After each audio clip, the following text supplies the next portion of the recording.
right.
Now I hope this is working.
Hey, Otto! Okay, so I couldn't find a chat window in Safari or Chrome. Only in the app. That was weird. That's weird. Still weird. Wow. Let me know if you can hear me.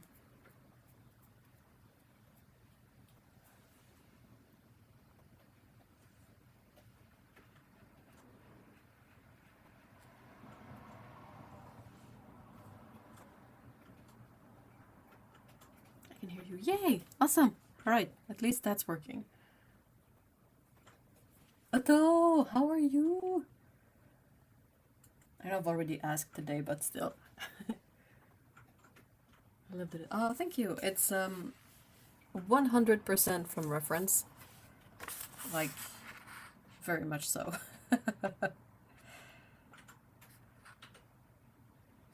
But yeah, I mean, it's practice, right?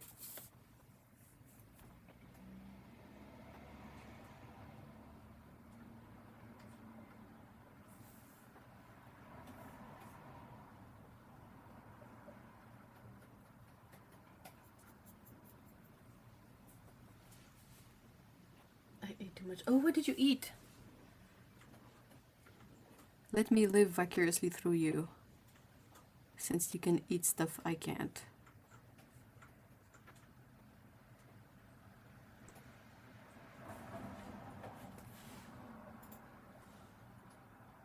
I'm okay. It's a really chilly day today.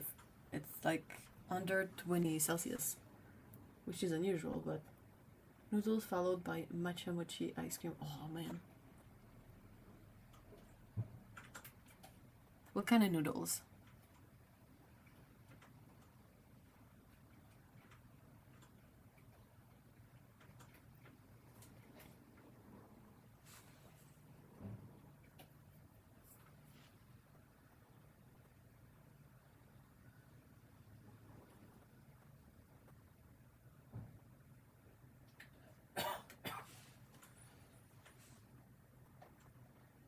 Hundred 20 Celsius. No.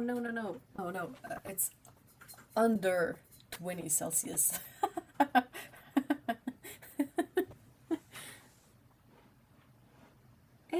Anna, hi. Hello. No, it's below 20 Celsius there. That should be a bit more easy to understand. If I'm mumbling. I often mumble. I see it when I edit my videos and I'm like, oh, why do I mumble so much? But yeah, it's chilly and it's windy and it's rainy.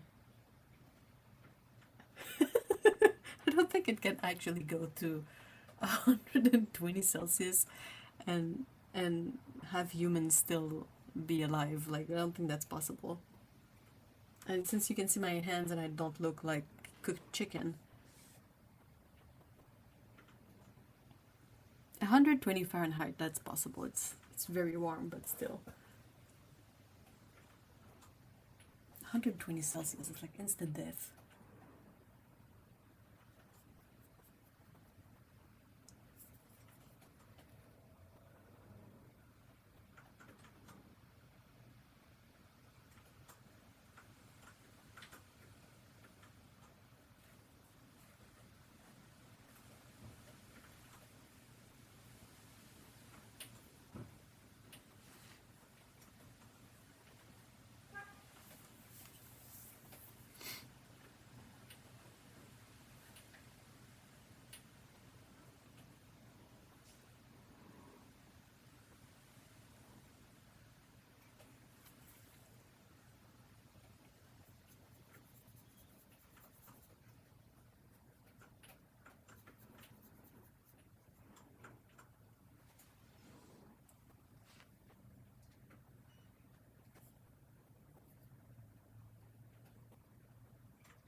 So what kind of plans do you guys have for the weekend?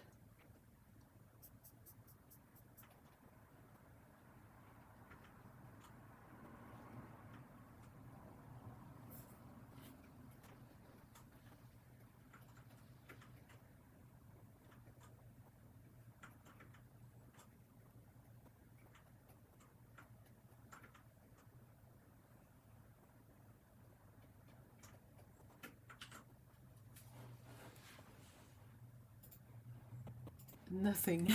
Oh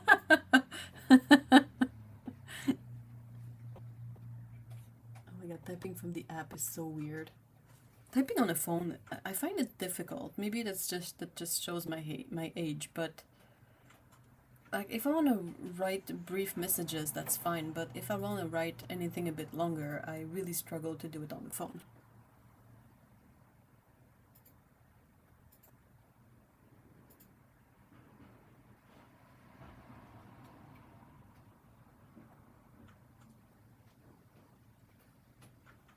Everything is so glitchy. If YouTube was part of, Twitter, I might understand, but it's not. So I'm like, why is it so buggy? So what I'm using is a very tiny pocket palette from Art Toolkit, and in it are some Daniel Smith colors. So as you can tell, I filled this box a long time ago and then kind of forgot about it. Hey, a box of paint! Got a call from my grandniece just as the stream started and my face hurts from not being able to... Aww! Yes, how is she?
She's getting so big.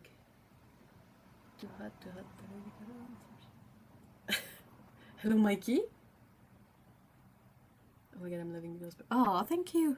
Okay, so what colors? That's gonna be difficult because I don't really remember. And since I'm me, that is not labeled, but pretty sure this is buff titanium. This is gonna be Mars yellow. Then I got a couple of ochres that I don't remember what is what. Then I have one that is possibly like a Venetian red or, you know, in English red, that kind of color. I don't remember what that one is, but it's possibly Van Dyke brown. This is anthracite, I think. Mars black. Maybe Mayan blue. A cobalt turquoise and chrome oxide green. Something like that. If I had swatches nearby, I could probably, you know, identify the colors, but I don't. My niece is working on job interviews this week, so my sister has the baby. She has the biggest roundest cheek. Aww. It's 109 there, and it's only... Oh, whoa. Yeah, that was the whole point. I wanted to make a muted, earthy palette in this little set when I got it. And that was back when I had like a significant variety of Daniel Smith paints to pick from.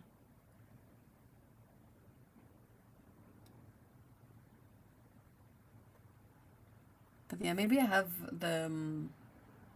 I think I did a video about these, so maybe in the video I have the color listed, but otherwise maybe in a sketchbook somewhere.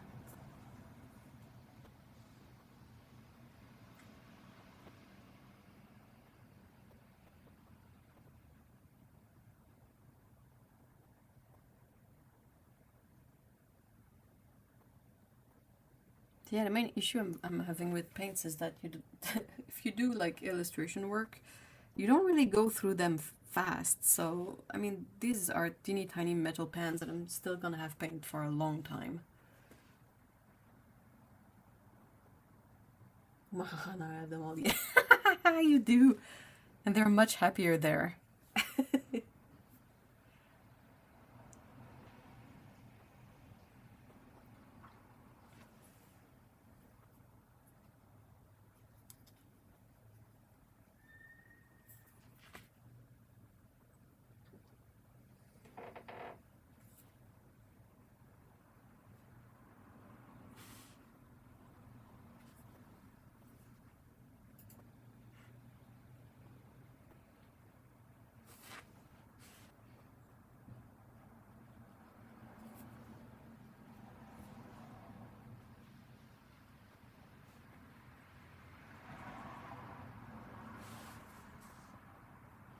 Honestly thought I'd gotten past the new palette stage and somehow have 5 or 6 new ones, and I am compelled to fill them all. I can confirm that they are very well looked after. Aww. Yay! Again, the issue with Daniel Smith is not in the paints themselves, it's in the dude like calling the shots. Also, check this out, I have a blue latte today.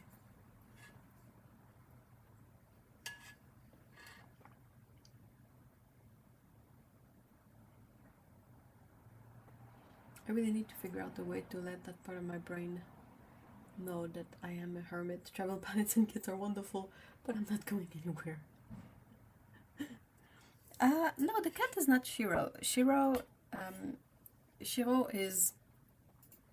She has a kind of like a marking on top of her head and her tail, but it's tabby marking. She's not a calico. She has a few patches of tabby colors, which is really funny. Yeah, a blue latte, it's butterfly pea flowers. And they don't taste like anything much, but they brew into this vibrant blue color. So I often add a bit of honey or vanilla like extract, and of course a kind of non-dairy milk in there. Isn't blue milk Star Wars? Possibly, they have it in Star Wars, but yeah, this is just because it's such a bright color. It's so much fun, and if you had like lemon juice in it, it's gonna turn like purple pink. It doesn't taste like anything. It tastes like, you know, bland herbs.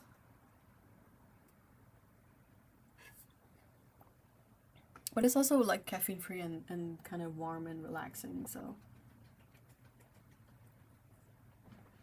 you don't have to travel to use the travel palette, that's true.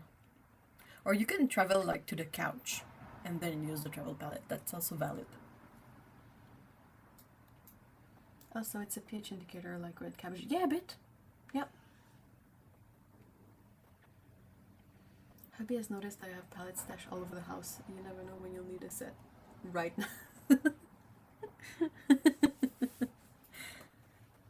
Yeah, jars of water and brushes everywhere too.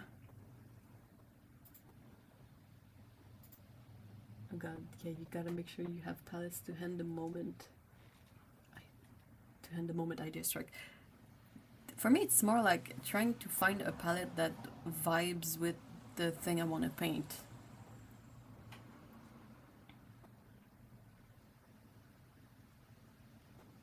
Which is why I hop around from one palette to the other a lot, but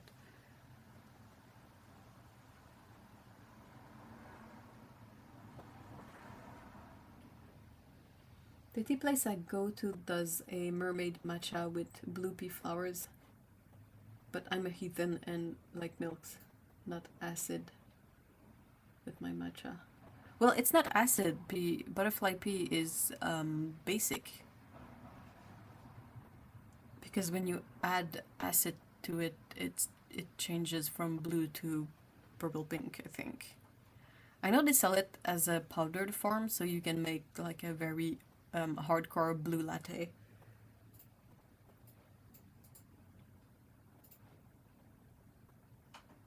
Not to turn it from blue to purple. Is acid? Yeah. Wait, hold on. I think I don't understand what you mean. So the place they do the mermaid matcha, they add, they don't add milk. Technically, they add like lemon juice to make it switch color. I just added milk, so it goes a Nikki color. I don't know. Are we saying the same thing? Probably. I think I just misread the first phrase, or misunderstood.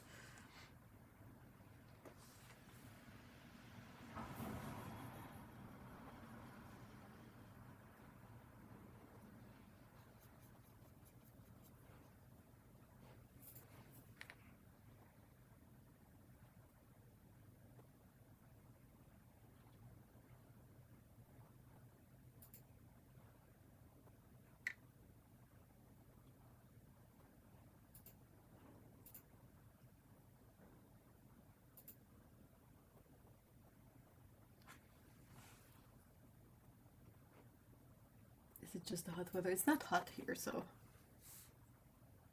The mermaid matcha is just normal matcha, but instead they do acid to show it change. I won't buy it because it doesn't change the flavor, and the magic is the acid changing it color. Yeah, and I mean, if you add milk in there and have the changing color feature, you're just gonna end up with a weird curdled matcha, right?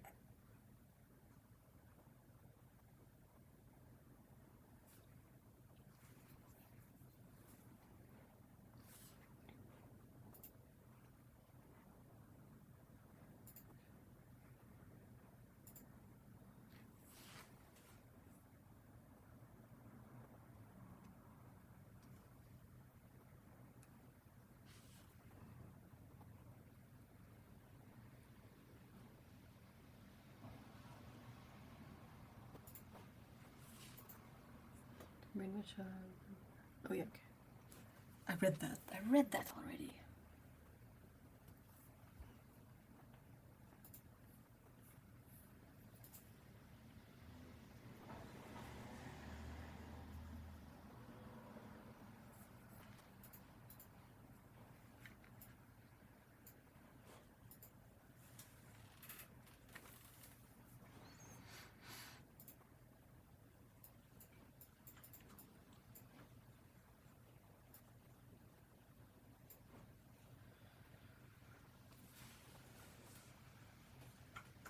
It goes weird gray color with nut milk or cow milk.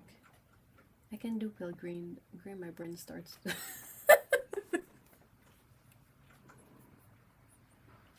Yeah.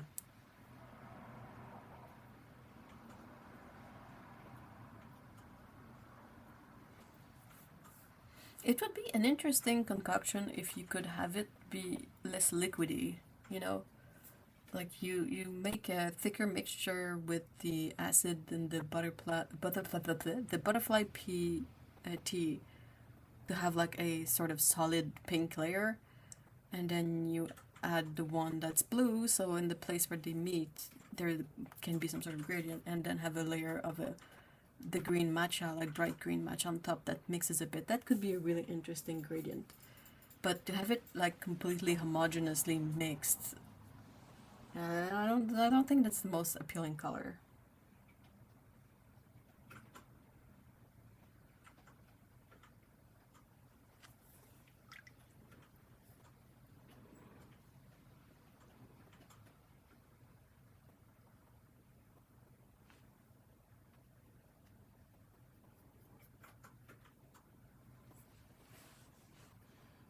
I do have some tea from them that is absolutely loaded with edible glitter, and I just didn't pay attention and was freaked out, and then pleasantly surprised.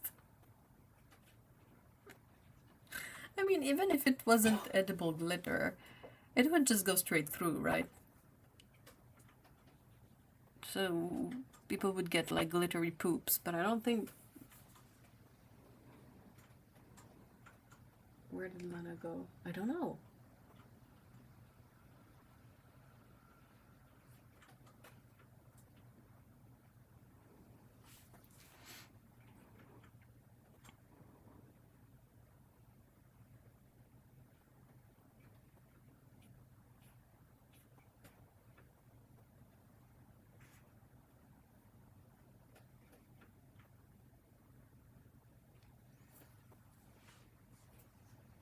Sorry, get myself some tea. I need to stop buying materials for new projects while I have whips. What are your current whips? Work in progresses. Works in progress? Works in progress.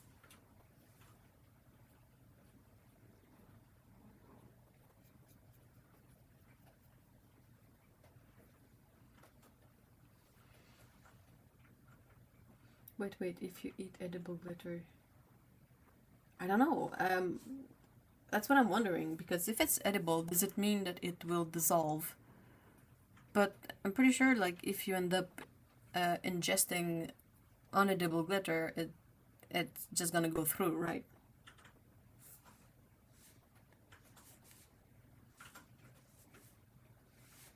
Just a black one, but also have some poppy seed. Oh, dude, that sounds amazing. Sometimes a new material gives you the humph to keep. That's also very true. And problematic in certain cases, but yeah.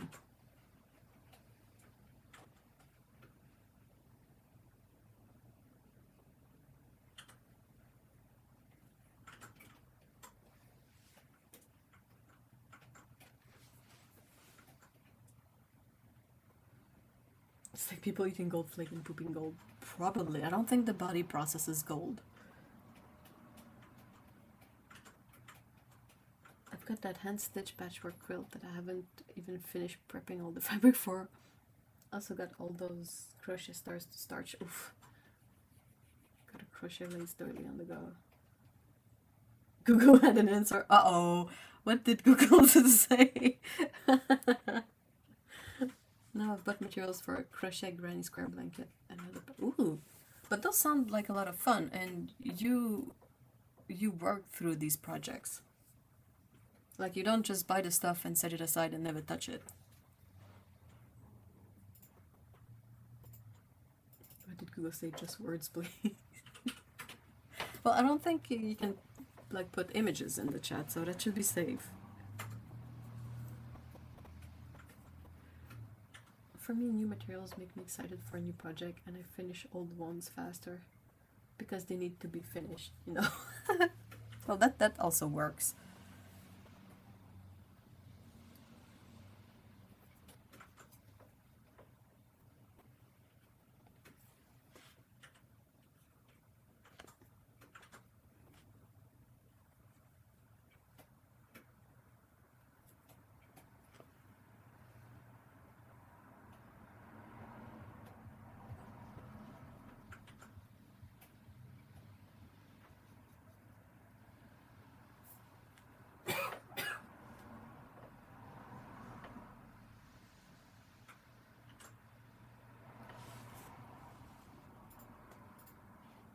when I have that previous patchwork quilt top that I keep buying backing fabric for that doesn't work. Oh no! Doesn't work in what way? Google said basically you'd have some sparkles from the non-digested bit, but it wouldn't be like a poo rolled in glitter. Oh, too bad.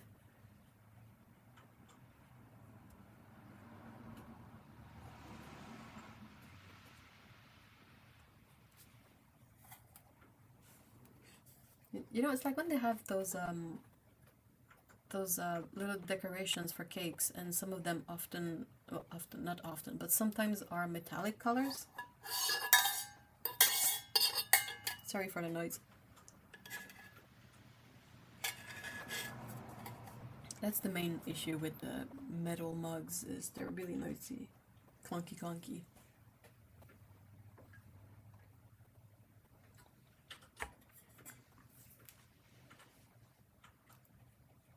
The quilt top has turned out to be really hard to match a backing fabric for.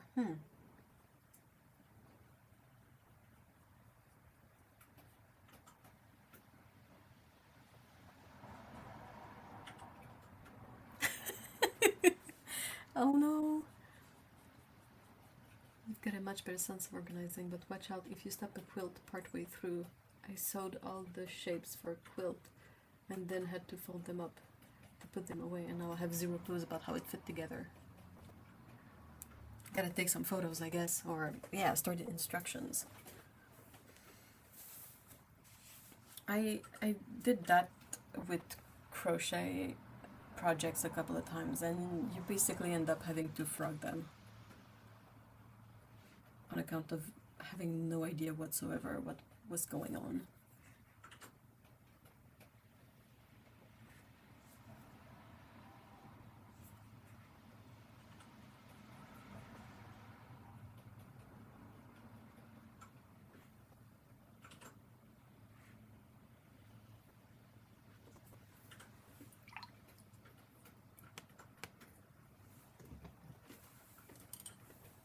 I'm going to switch to a smaller brush now.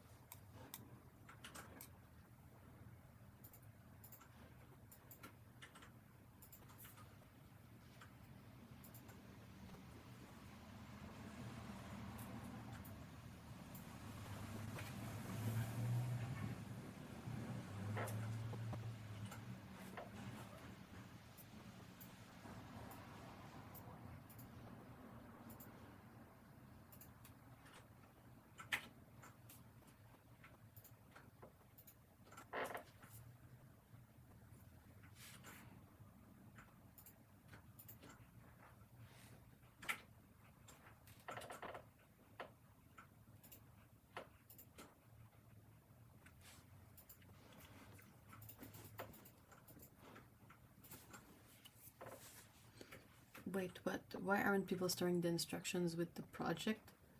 The disorganization not being, I don't know, weird brains, heart palpitations. Oh no! I did that with the knitted pullover, where the front was done and the back was half done. Oh no! Oh no, it was done in my journal. I have no idea which one, so I was using at the time. Oh no! You mean your quilting journal, right? So I have a lot of sort of L-shaped pieces that don't seem to fit, and I know for sure when they were laid out originally, they all did. But he just invented a new puzzle. Poor Otto.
Hey, Nicole, hi!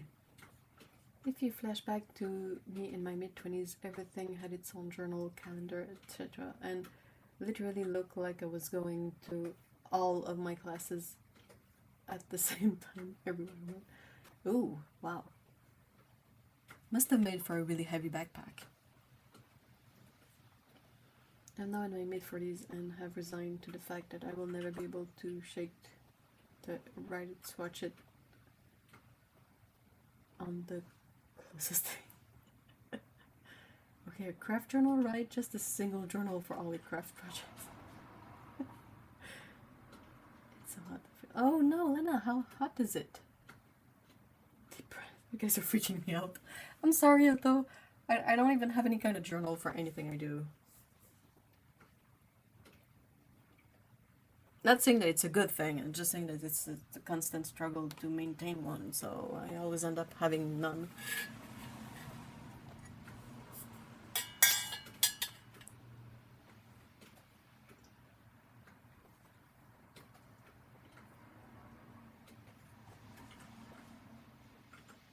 I need to go stroke my quilting journal, my weaving journal, my knitting notes, my crochet foot. Wow, you're so organized. That sounds really handy and practical and good.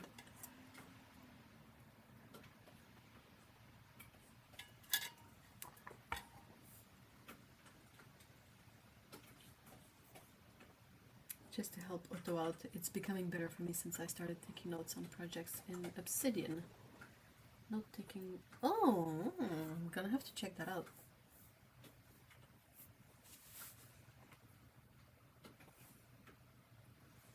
I just find myself in an odd place most of the time where even keeping track of these things don't really have an impact on whether I feel, you know, on top of things or lost, because it's not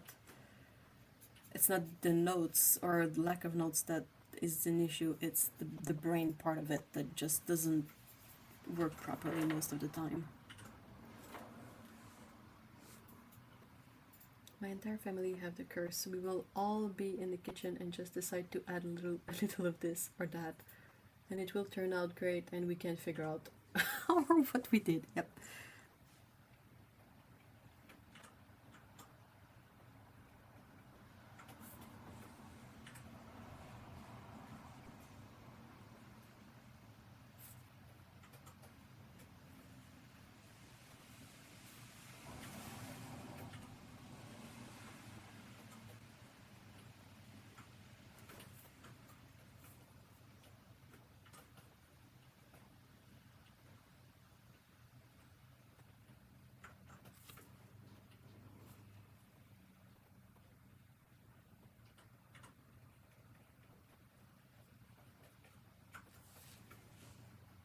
Now the heart attack dramatically falls to the floor. Oh no.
someone needs to go to Otto with the smelling salts.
At a few points professionally, I had organized everything to beyond obsessive levels, and when I had a mental break, I just couldn't keep up.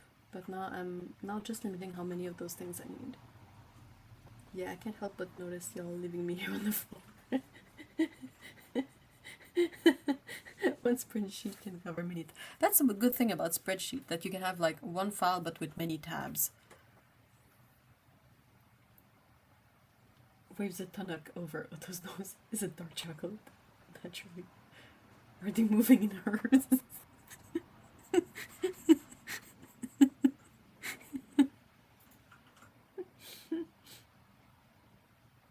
Joking aside, I can't find dark chocolate ones. Oh, what a shame. I wish we had those here, like, imported or something. I think wafer cookies are my personal favorite. And those hit the spot, though. I mean, if they made them with just a bit more chocolate on the outside, that would be, like, excellent. I'm hungry. Crap. If I did send you the Tunux moving in bird. No, I don't think so. Or if you did, I don't think I saw it.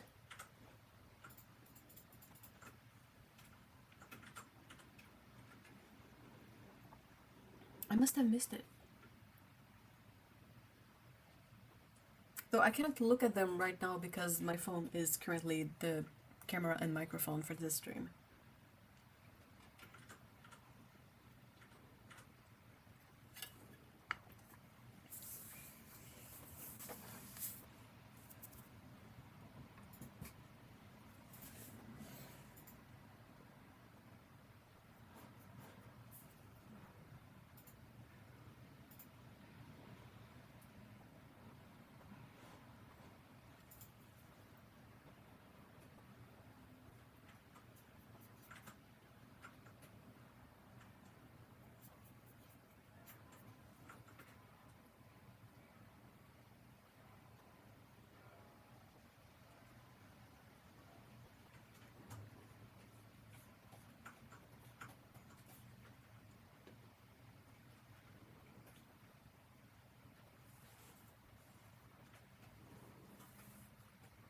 I gotta send it to you. Hold on. It's so funny. I'll definitely check it after. I missed the little nibble-sized one they did for a while, and now we'll forever think of them as the babies. Those must have had a good ratio of chocolate, wafer, caramel. And you know, that's the one thing. Like, you know, chocolates like Reese's Cups. They make all sorts of variants of Reese's Cups, but there is none of them that hits like the cups do, because, like, let's say you get the super huge ones that are like, what, a pound, half a pound? I don't remember. Like, they're really, really big.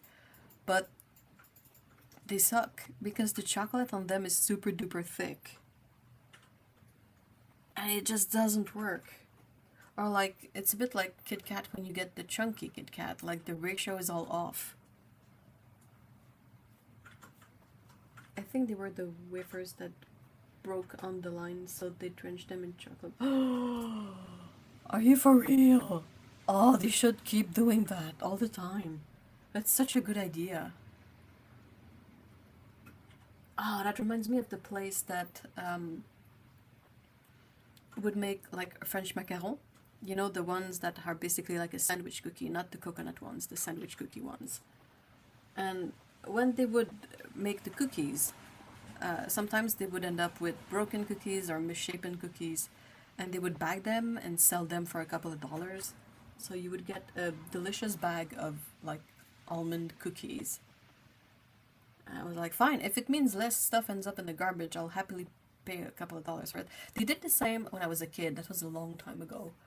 But the mall where we used to hang out in those days, there was a Cinnabon, or you know, a similar place where they sell cinnamon rolls. And they would take the stuff from the previous day, chop it off, bake it again, and bag it. And they would sell like these substantial bags for like a couple of dollars. That was amazing. Like you would get a bag of random assorted like uh, cinnamon roll, brioche cookies, like all the flavors would be mixed in there. It was epic.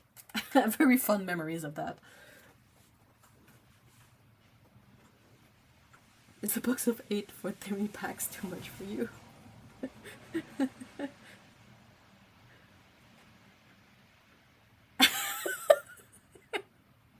A box of 20 packs.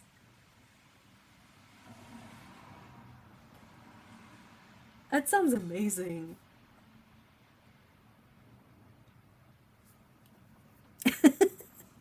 Your your trade of cookies and sweets from Scotland to the UK always cracks me up. Whether it's the what do you call it? The white fudge thingy or the Tunnocks.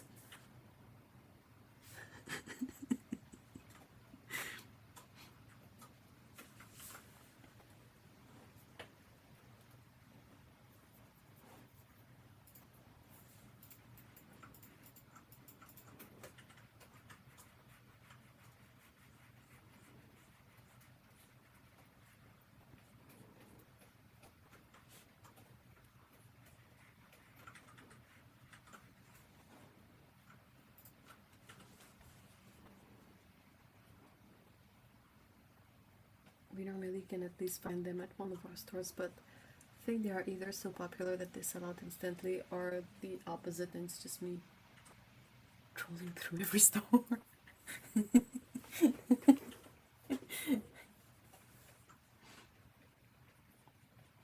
I had that happen to me a couple of times where each week when I would go like to the grocery to fill up the cart, there would be less and less of one item, but always in the same number that I had left it the week before.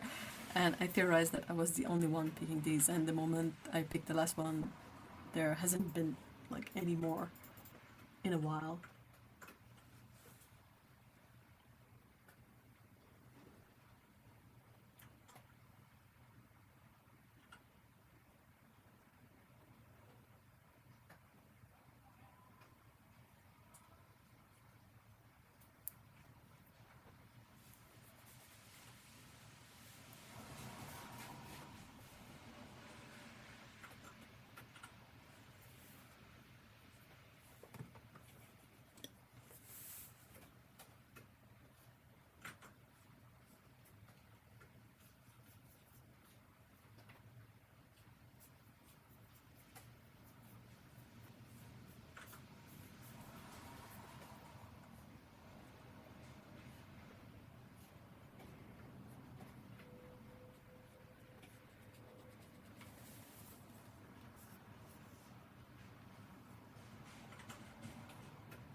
They would find a happy place in my tummy. But with it, I'd be happy to split it. Or I'm also happy to be greedy and keep them in my freezer. Do you have to keep them in the freezer? You would think that they would keep for a while, right?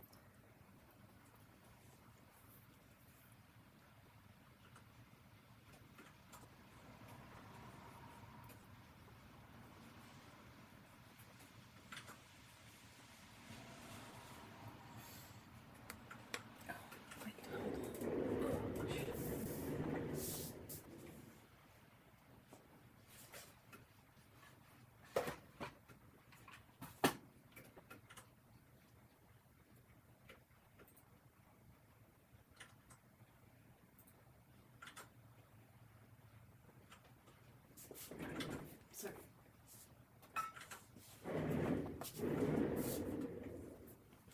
Hey, Erica! Hello! How have you been? How's healing?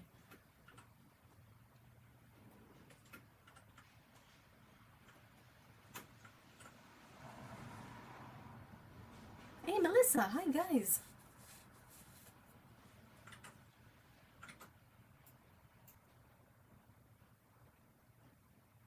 I legit tried to see if I could buy a package of Sabloy.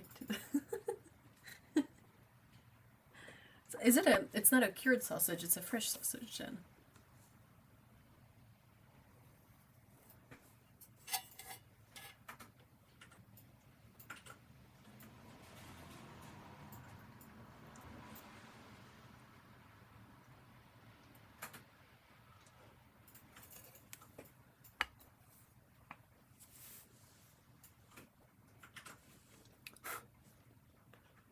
Well, it's good.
I'm pretty sure there's a good deal of preservatives in there.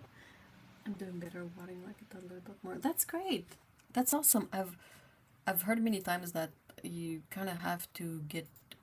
I guess it depends on the surgery, but after surgery, it's always best to try and get moving as soon as possible because it helps the blood flow, right?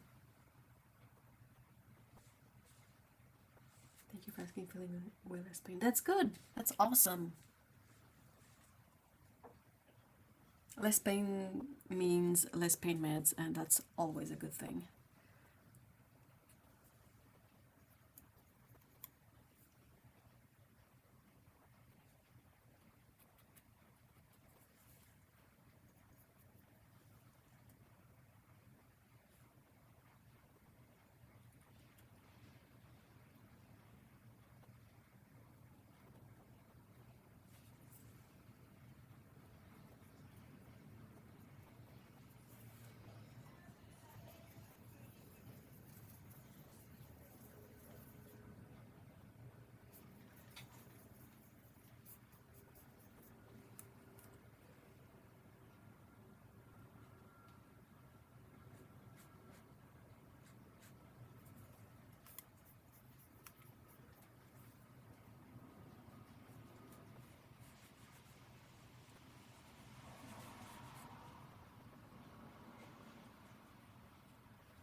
Oh, I would never let you send me 20 packs of that through the mail because it would cost an arm and a leg, but never underestimate me and cookies. Especially wafer ones. Oh my god.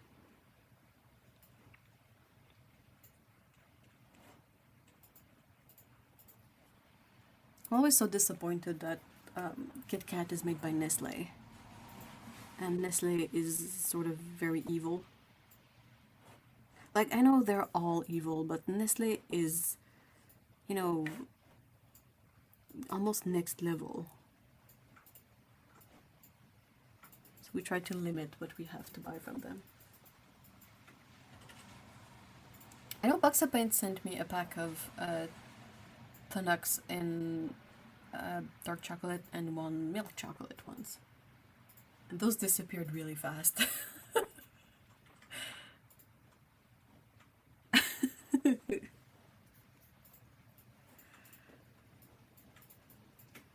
I was wondering, Otto, I need to check the ingredients, but I was thinking that I could send you a packet of poutine sauce.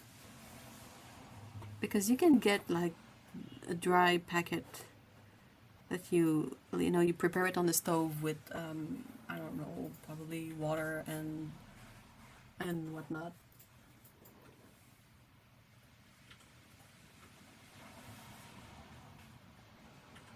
Yeah, you can get poutine, but if you want to make it yourself, we have the sauce here. No, that's not a Windsor brush, that's an Escoda Perla.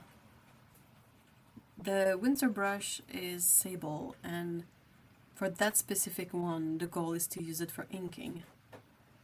So I would never dig in pans with those inking brushes. But with this Escoda Perla, I really don't care. It's synthetic, it's a good one.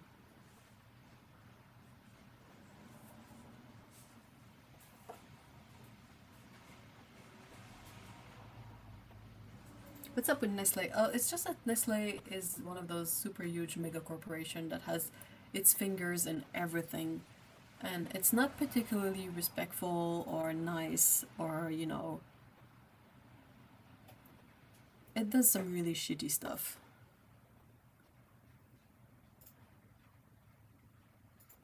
Like decent poutine. I'm glad you can get decent poutine. Yeah, hold on, let me grab it. It's not open yet.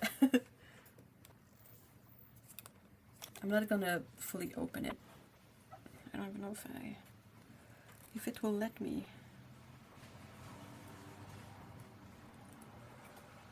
Hold on.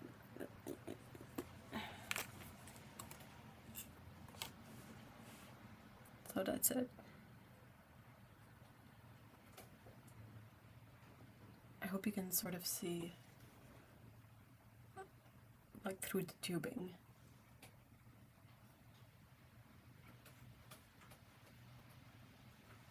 They have a really rocky history, these brushes, but they're reliably the ones that everybody likes to use for inking.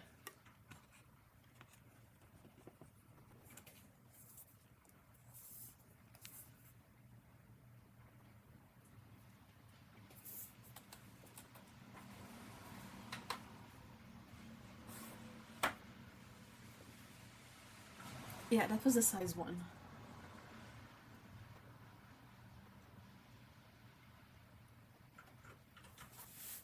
I really, really, really try to, avoid buying natural hair brushes. I think the only exception that I kind of have to make is for inking, those ones, because I've tried a bunch of synthetic ones. Like I did a full page of tests, and I used some sable that I had that was not those, but another type of sable. And it's just day and night the difference. It's kind of, I didn't expect there to be such a visible difference in performance between the natural hair ones and the synthetic ones. And for something like for painting, I don't really mind, but for inking, it's just trickier. haven't been brave enough to dip. So I recently heard a good tip about inking with brushes. Is the first thing you want to do before you ink is you want to dip your brush in water so that the water soaks up to the ferrule. So that way when you dip it in ink, the ink doesn't have enough space to go up the ferrule and mess up the brush. And I was like, oh, that's clever. It's simple, but yeah. As for other types of painting, like I have a good assortment of natural hair brushes, but they're all secondhand. I don't think any of them I got new. They either came with vintage sets or were handed down to me from my aunt who used to paint.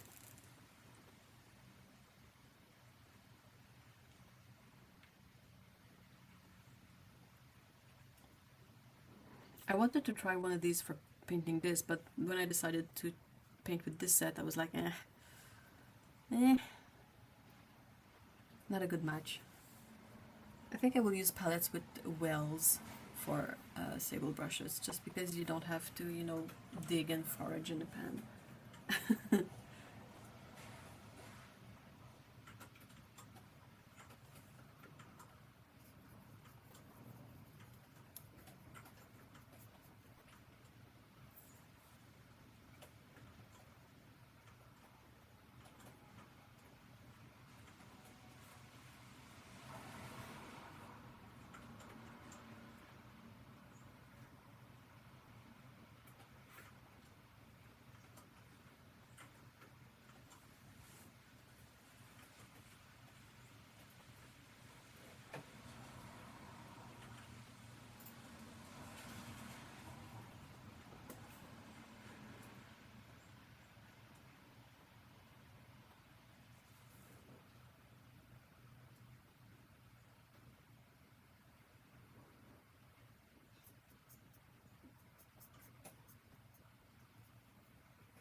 Yeah, I've seen some people who use sable brushes that have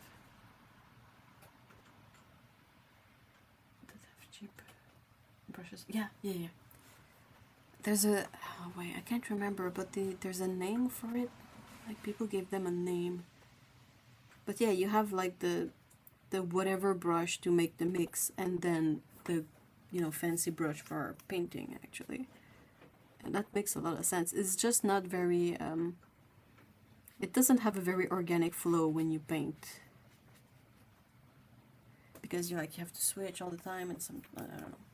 I mean, I would definitely try the same and try to get used to it, but it's kind of not very spontaneous.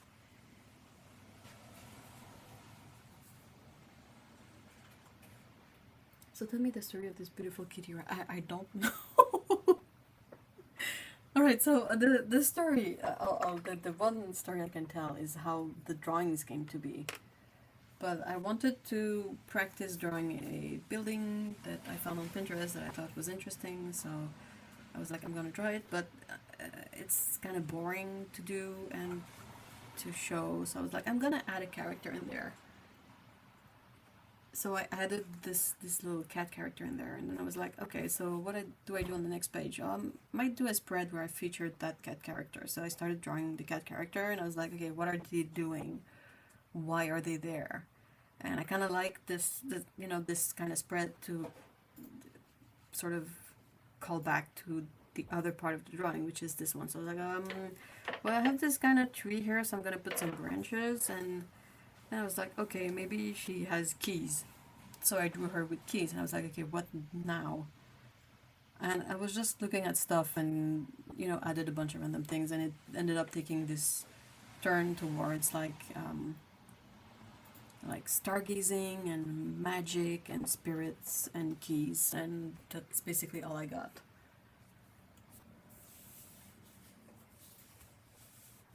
I have the mica paintbrush for that. Oh yeah, I have a shimmery paintbrush too. I have two, one fine and one bigger. You have to, otherwise you'll have mica and everything. The Resable brush by Holbein, the ones I've tried were really nice. They don't necessarily keep their points the best.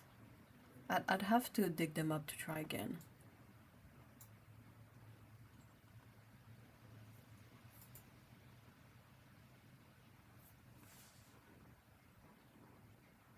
They're like the happy medium between all synthetic and all natural. Are they part natural hair? Huh. Hey, thank you, Erica. Thank you so much. Once I'm done with, you know, the flat colors, I definitely want to do a pass with shiny paints. So I've got that somewhat ready.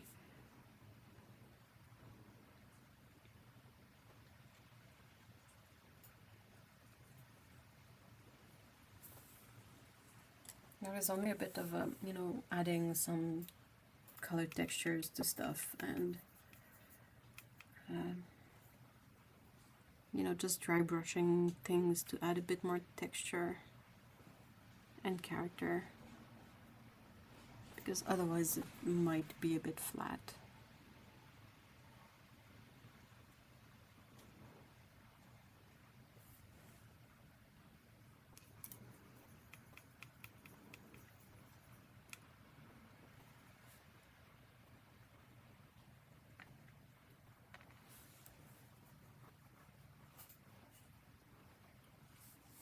It feels like you're writing a book about this kitty. I want to know the story. I don't...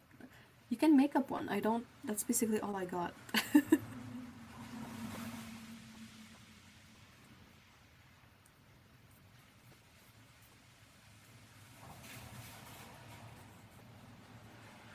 The Winsor Newton synthetic stable brushes are beautiful and feel great in your hands, but they're mushy tops and I just panic.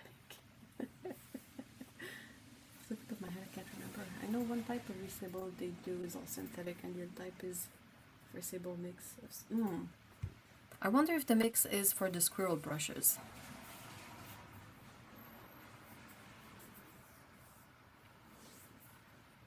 Yeah, I can...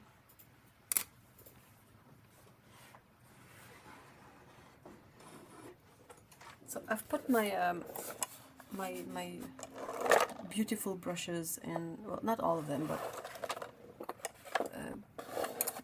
I need to go through my stash and find out what other, you know, real hair brushes I have. But I put them in this drawer of my Schminke box, and it's wood, and I feel like it's gonna possibly help moth from.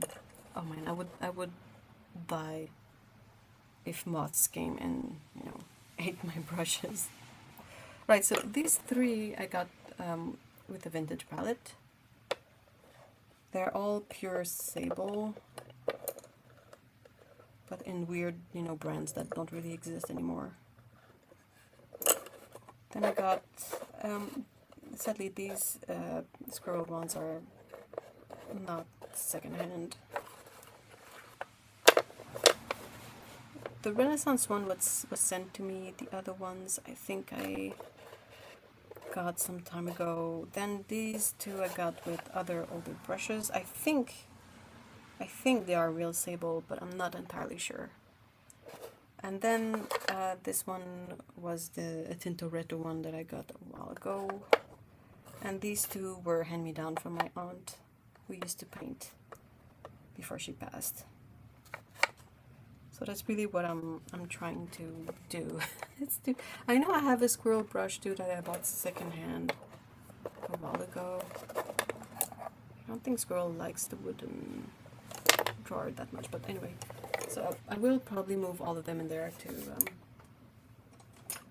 have them more handy.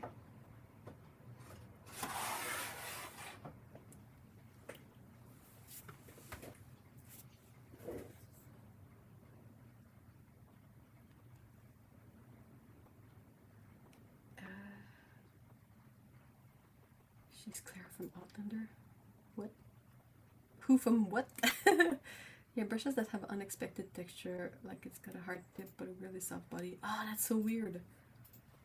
I framed my words. And had that chat in my head.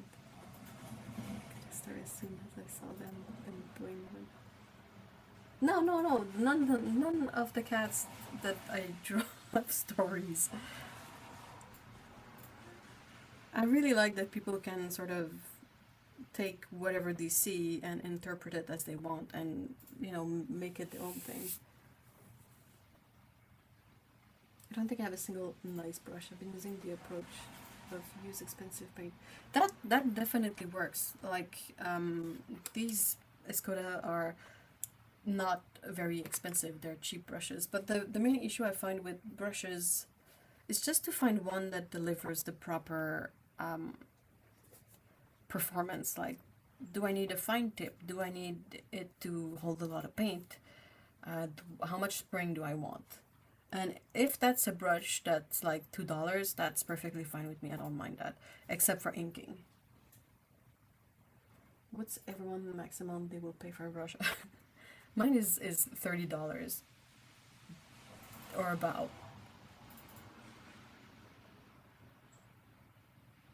If I get any brush that are worth more than that, it's because I got them at a discount or secondhand or, you know, something.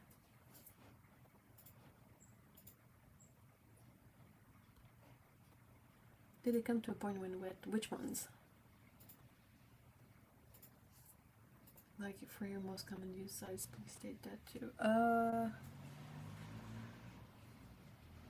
For me, it's between, like, I use size 1s for tiny details because I draw tiny details, so I have to paint them too.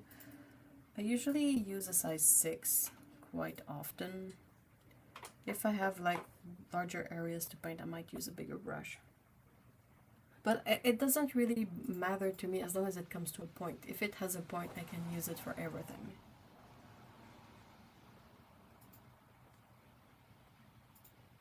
I learned that approach from acrylic painting and now it kills me to paint for expensive brushes. Fair enough, fair enough. Oh, you want to know the part that kind of hurts me?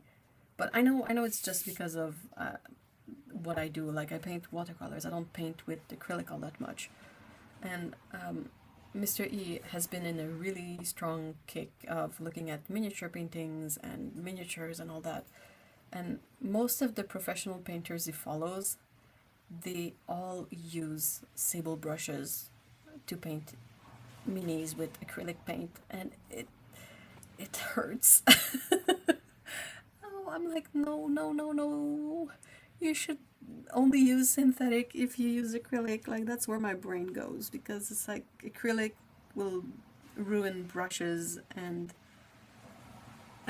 like that's the way my brain thinks. But it seems to be really helpful in the way they paint to have a brush that comes to a fine tip so they can paint tiny details. But I'm always like, oh, that poor brush. You know.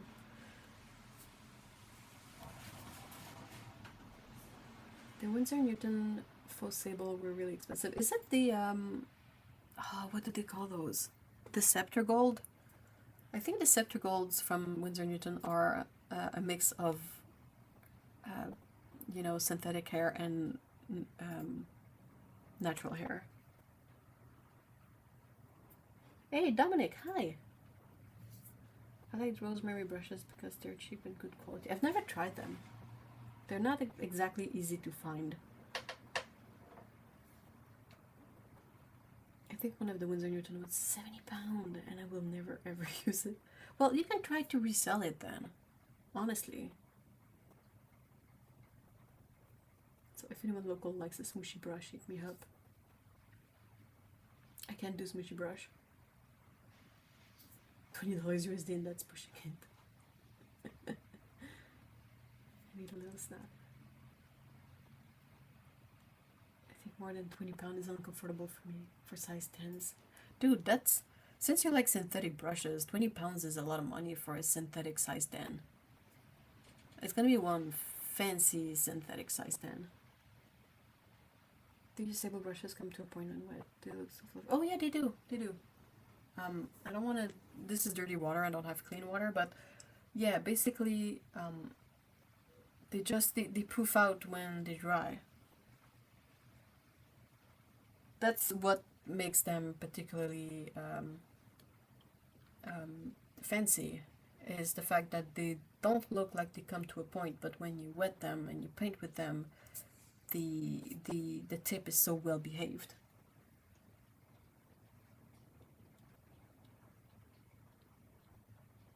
Hey Saf!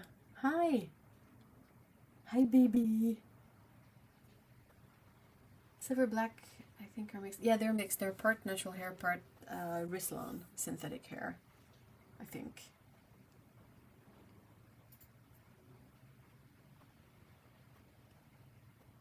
Yeah, me too. I usually use 100%, so I like a good stuff. Like a lot of my surplus supplies, if I could find them a good home, postage and package would be enough. Well, you can hit me up on Discord. Saf is doing so well and she's so cute. She's, how old is she by now? She's such a trooper. I bought a Raphael, I'm pretty sure, Travel Map, and it's a nice brush, but I don't know how to close it up once it's dry because it goes... Oh, I know what you mean. I have a couple of Tintorettos like that, and the bigger the brush, the travel brush, the more nervous I get when it's time to close it.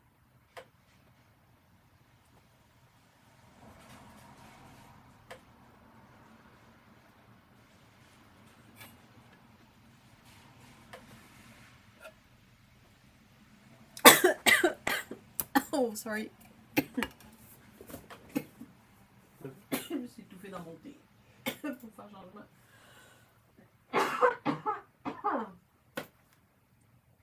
Alright. Ah, sorry. She has outlived her sisters by 9 months out of average 3-year life. She's not 3 years and 10 months. Whoa.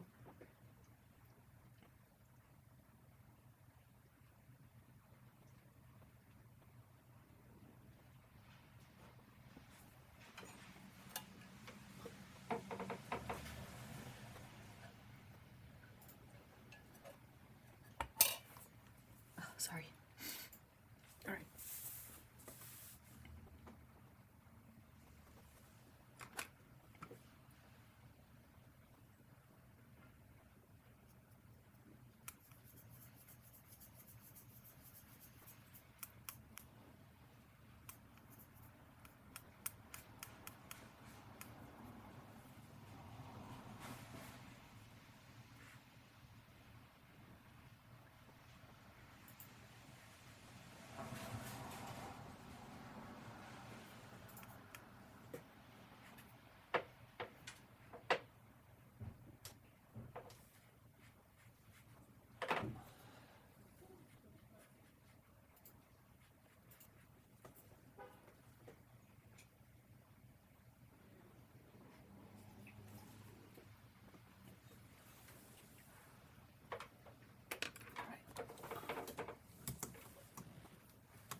Time to take out the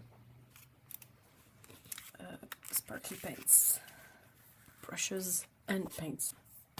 So which ones do I want to use for this?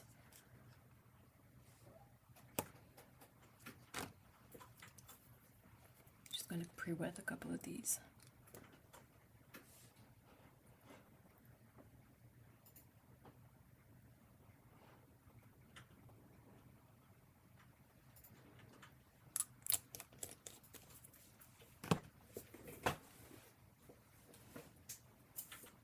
That's the brush I use for shimmer paints. It's a Holbein Gold brush, synthetic hair, size 2.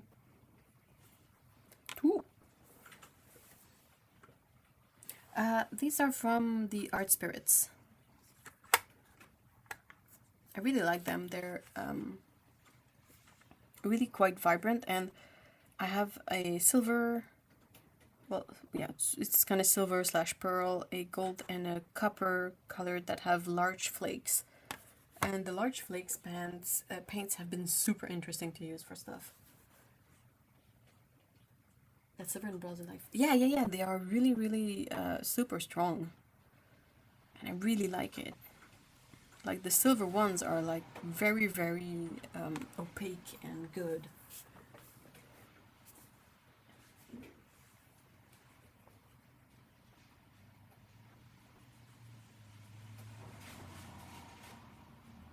I'm loving your charcoal gray top. Which, what?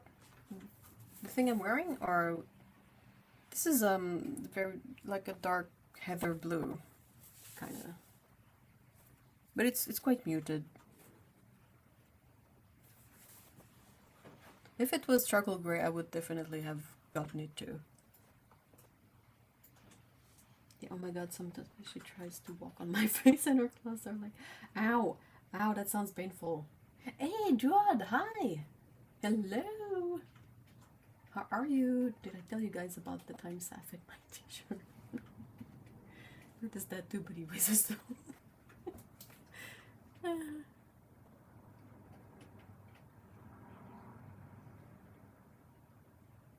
I've spent so much money trying to find some truly metallic and not sparkly pigments. I don't think there's an absolute solution to that issue, but I know what you mean. Yeah, the thing you're wearing. Yeah, it's close. Thank you for knowing my fixation on charcoal gray tops. It's kind of similar to the indigo I'm using on the painting, actually.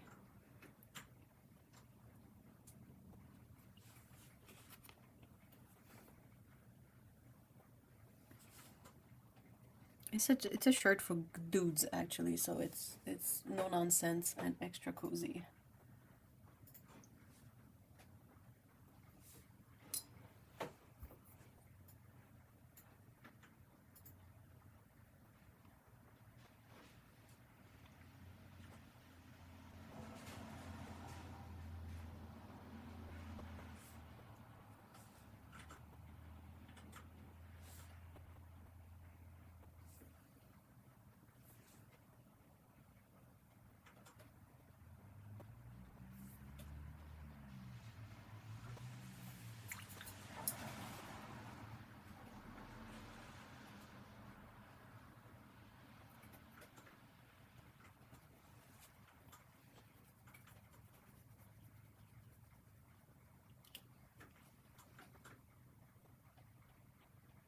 Okay, the saga of Seth eating my t-shirt. All the gerbils from when they were young loved it when I put my dressing gown on and they run around all the inside of that dressing gown. That's so funny. Never had a problem. They've all loved it. It's a bit ticklish, but a lot of fun. So fast forward to Seth being the last gerbil. I hadn't done the dressing gown thing for a while, so I thought I would put it on for her.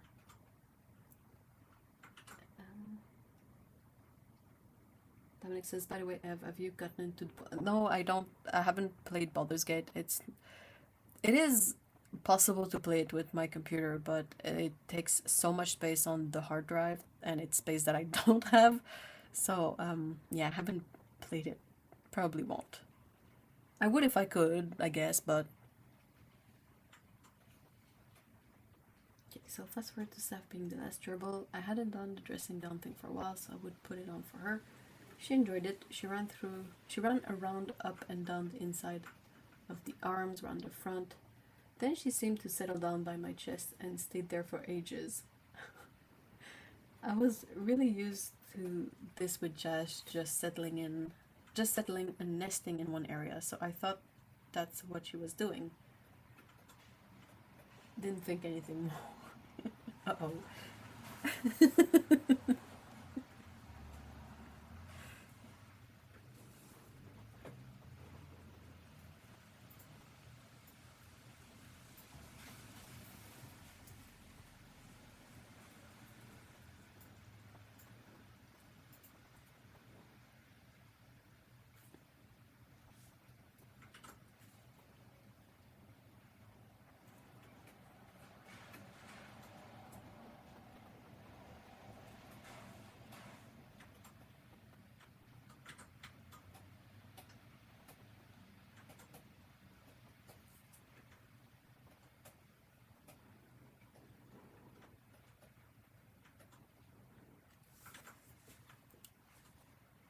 After a while, she came out, so I put her back in her cage. A bit later, I was getting ready for bed, getting changed into my PJs, took my dressing gown off, and there's my nipple sticking out of the t-shirt.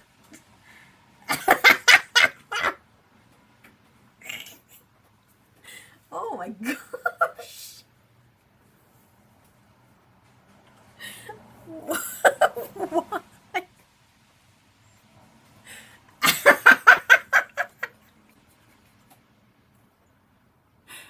Why?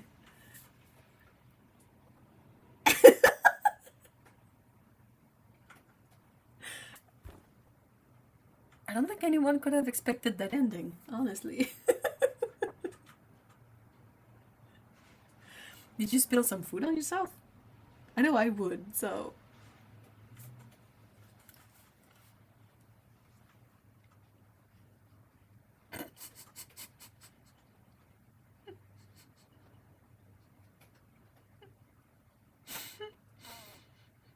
Oh, that's really funny. I'm more concerned I never found the missing. Oh, well, it's probably gonna come out the other end of the gerbil, right? I mean, if she ate it. I think you get mostly cotton t-shirts, so.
Yeah, 100% cotton, thank God. Yeah, I think it's just gonna go through. Maybe she's also making a quilt.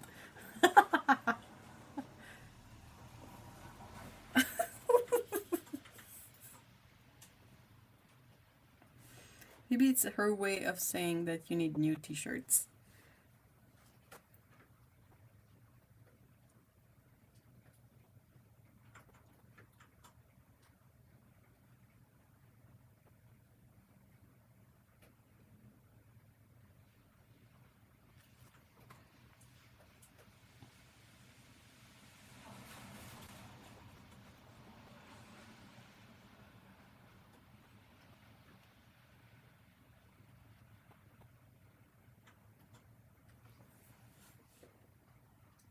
That was a new t-shirt? Oh no!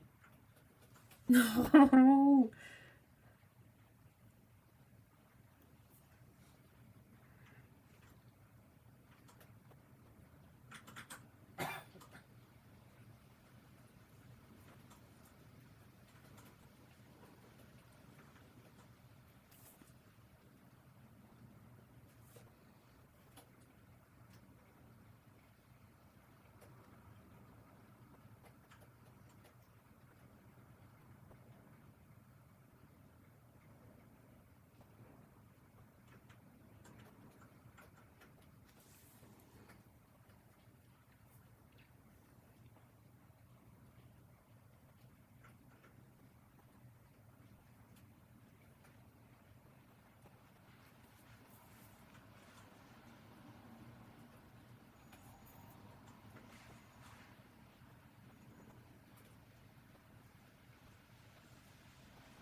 She loved dressing gown fun and the colors in that shirt so much she hated to show she appreciated it. That's kind of sweet. Yeah, but she's never had dressing gown time since then. Oh my gosh.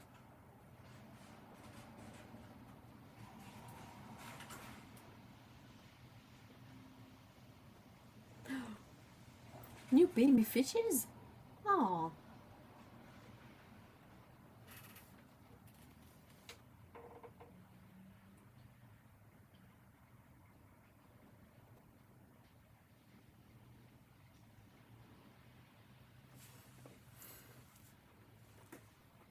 I've never really played any of the previous Baldur's Gate games because when I had an opportunity to play one of them a long time ago, I really wasn't familiar with games and I couldn't figure out how you're supposed to play the game, so I just never really played it.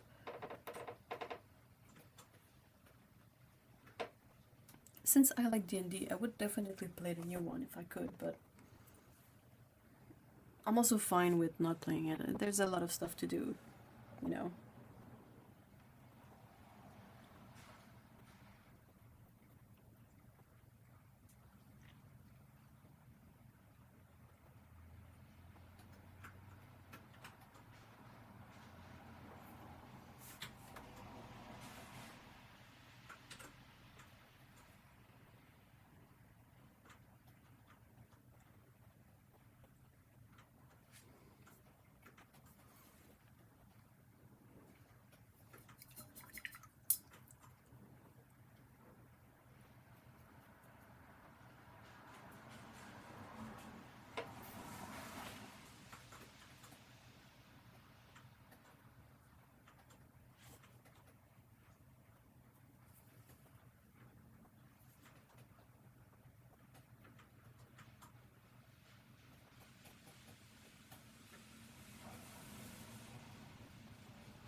Hey, Paulo! Hello!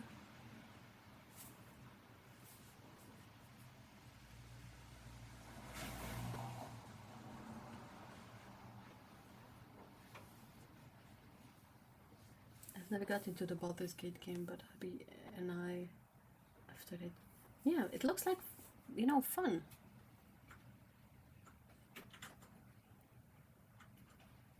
Oh my gosh, box of pain.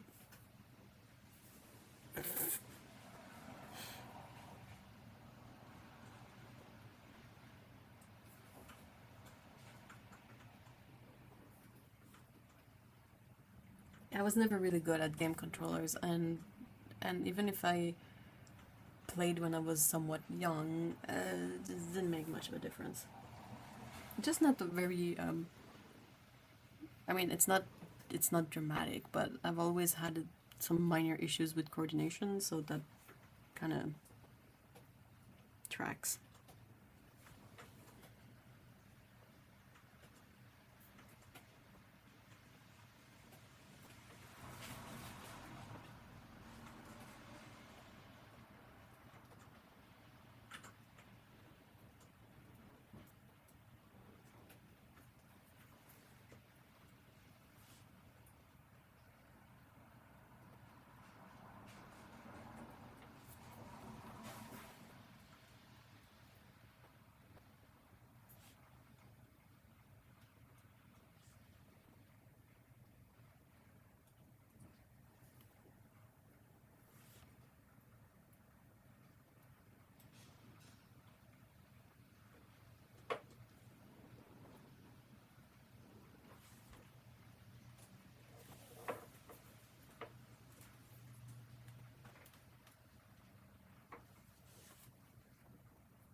Oh my god, buying the manuals.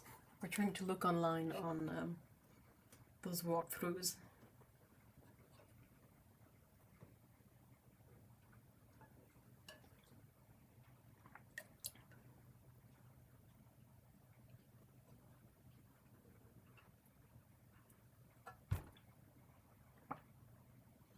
At the same price as the game.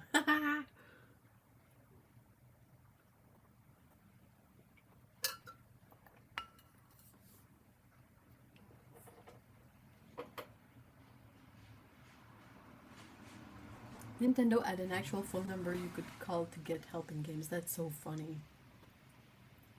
And it cost a fortune. Of course it did. I mean, Nintendo is not the most cost-friendly company. They almost never have sales on their games, especially if it's you know, Nintendo games.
I need to remember to switch out my my rag to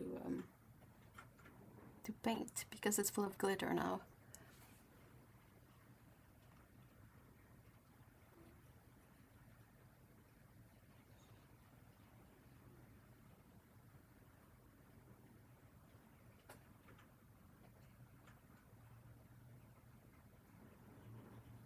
What's the last game you have played for everyone? Oh.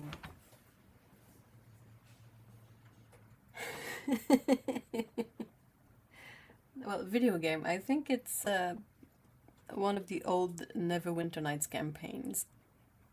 I think that's the one I played the most recently, but it's been a while.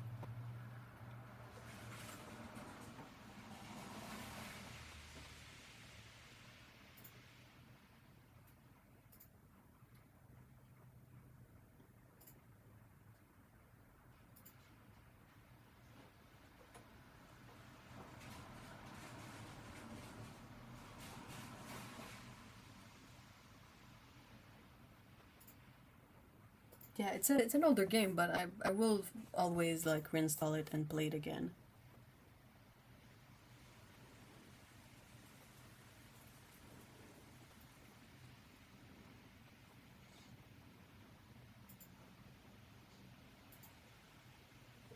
I think I'm mostly done with the spread.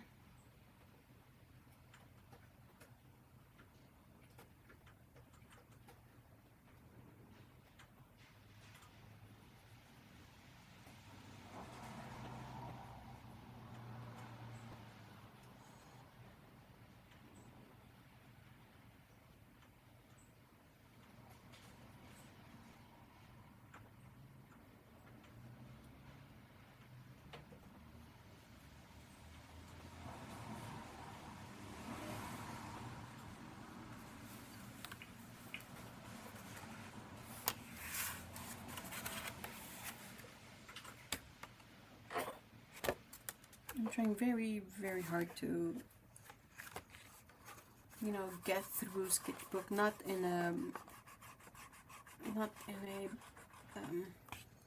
quick and dismissive way, if I can say it that way. Like, I want to fill the sketchbook quickly, but I want to fill it with sketches and studies and drawings mostly, not just, you know, run through it and call it done.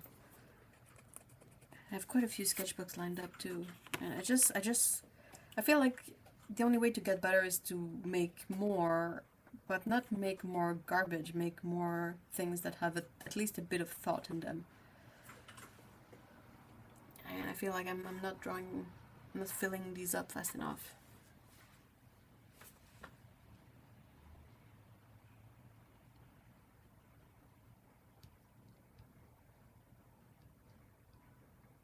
She's giving me Amy desperate for another biscuit vibe. Just breaks my heart to not have another. What? What? I have no idea what you guys are talking about. Ah, cookies. I could eat cookies right now.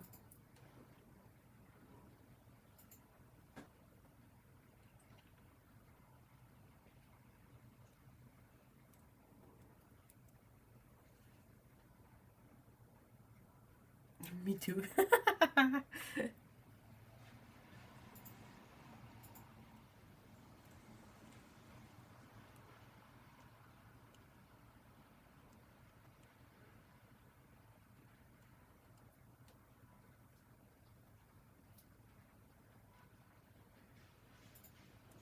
I think I have the next palette I want to revisit lined up. And it's this one. It's the Miyazaki dupe palette, which I'm noticing has lost its swatch card.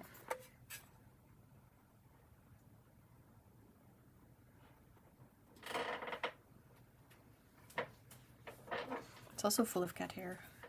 Not surprising, but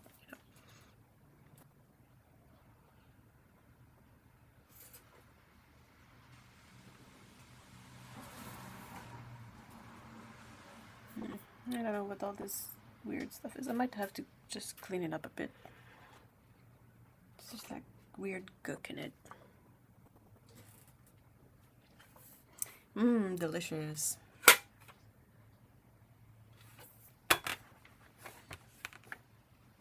No, that's watercolor. That's Holbein watercolor. And one of those Holbein steel palettes. And yeah, it's the, you know, the list of colors that is, you can find online, that lists what colors technically Hayao Miyazaki, the Ghibli guy, like what kind of colors he uses for a sketch, what was in his palette.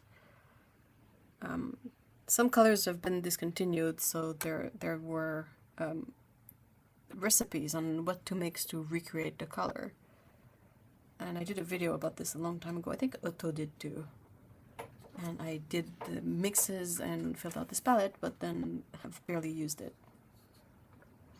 I need to clean it up, redo a swatch card, and paint something with these. I think that would be fun. They use poster paints for the backgrounds when they paint the actual backgrounds that go in the movies, but Miyazaki is not a background painter. And whenever he does sketches for the projects, if he adds a bit of color in it, it's a bit of watercolor. Your character has the same look that Amy gets when she sits below the cookie.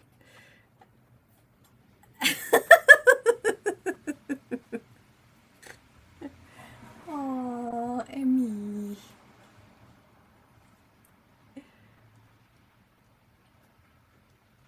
Yeah, in a sketchbook.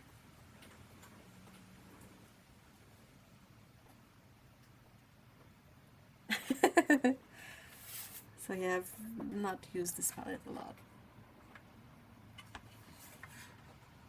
It's really heavy.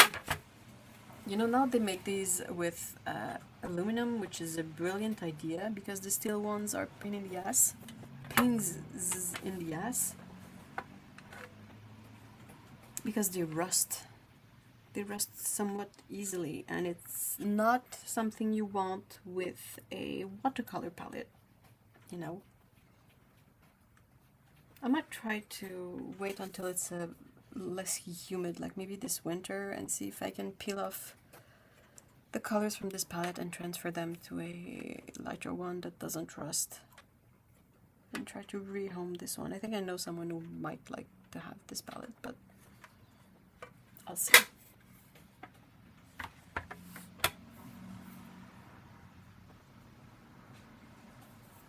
Yeah, that orange is really vibrant. It's gotta be like brilliant orange or something.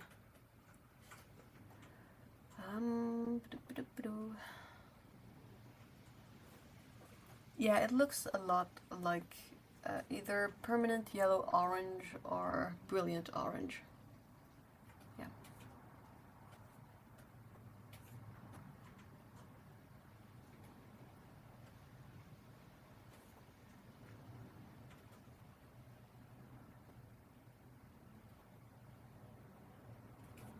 Or no, maybe cad yellow orange too. I'm trying to look at my chart, but it's a lot of swatches, and I still struggle to coordinate the the colors. Okay. All right. Well, I think I'm gonna end the stream here, unless you guys have other topics you want to discuss before I go.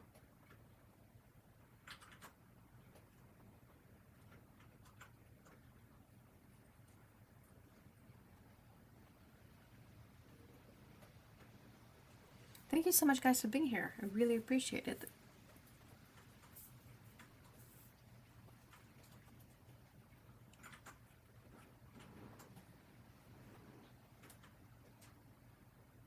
Oh, poor kitty. I hope you get cooler weather soon, Rod. Being hot is not fun. And yeah, have a great weekend, guys. I hope you have a good week, and it's been really nice to see you. And hopefully there will be one next week, but you know, I try to announce it somewhat in advance if the stream is cancelled. And yeah. Alright. Thanks, guys. Bye bye.